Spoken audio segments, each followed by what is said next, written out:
Bismillahirrahmanirrahim. Assalamualaikum warahmatullahi wabarakatuh.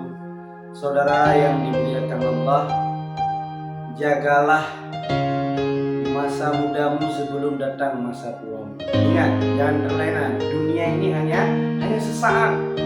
Maka pergunakanlah waktu mudamu sebaik mungkin. Kata Rasulullah. Jagalah waktu lapangmu sebelum datang waktu sempitmu. Gunakanlah.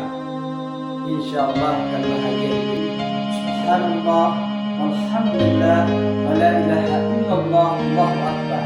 Terus istiqamah zikir tersebut setiap pagi, rutin sore dan malam. Insyaallah hidup kita akan ringan.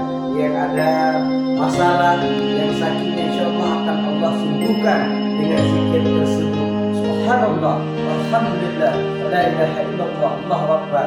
Rajinlah berzikir, karena hanya dengan berzikir hati kita menjadi tenang.